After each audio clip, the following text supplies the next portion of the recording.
Dans une publication sur sa page Facebook, le directeur de publication du bi-hebdomadaire togolais L'Alternative a fait une réflexion sur la situation politique qui prévaut en Afrique de l'Ouest ces derniers temps, en l'occurrence les coups d'État. Ferdinand Haïté espère que la situation actuelle ouvre un débat sérieux sur la situation politique en général en Afrique et particulièrement les viols et manipulations des constitutions afin d'éviter le chaos.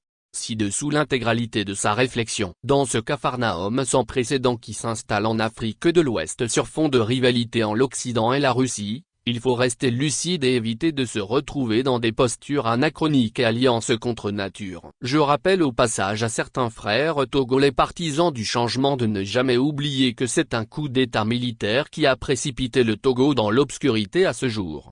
Je rappelle également qu'en 2005 c'est un triple coup d'État, militaire, institutionnel et électoral, qui a permis à Faure Gnassingbé de s'emparer du pouvoir et de s'y accrocher avec le soutien de l'armée depuis bientôt 20 ans. Autant les coups d'État, c'est-à-dire des modifications de constitution pour un troisième mandat, sont à dénoncer, autant des coups d'État militaires sont à dénoncer. Dans l'histoire récente de l'Afrique, il y a eu des coups d'État salvateurs, Rowling, mais beaucoup plus de coups d'État destructeurs.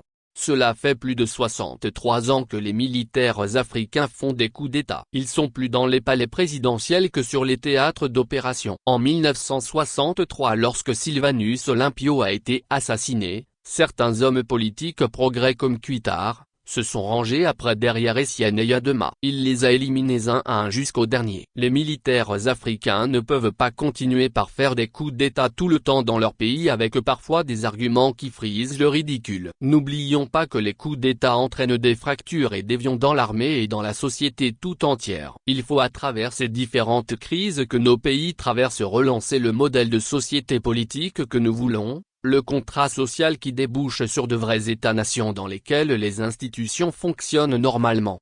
L'Amérique latine a connu ses pires moments de coups d'État, une partie de l'Asie du Sud est aussi avec la bande des Ferdinand Marcos et femmes ainsi que Aquino. Ces pays ont plus ou moins tourné aujourd'hui ces pages sombres et avancent. Acclamés en 2023 certains militaires qui renversent des institutions en Afrique dans des pays relativement calmes avec des arguments farfelus sous prétexte qu'on serait pro ou anti-russe, me paraît léger. Les acteurs politiques et institutionnels en Afrique doivent redéfinir leur rapport au pouvoir et privilèges qui vont avec c'est-à-dire l'argent, les biens matériels etc. Vivement que la situation actuelle ouvre un débat sérieux sur la situation politique en général en Afrique et particulièrement les viols et manipulations des constitutions afin d'éviter le chaos. Et cela doit commencer par le cas du Togo et c'est à cette condition que certaines institutions régionales retrouveront leur crédibilité. J'ai lu et relu une dizaine de fois ce livre qui est d'une pertinence sans précédent. Les analyses de ce grand auteur sont toujours d'actualité.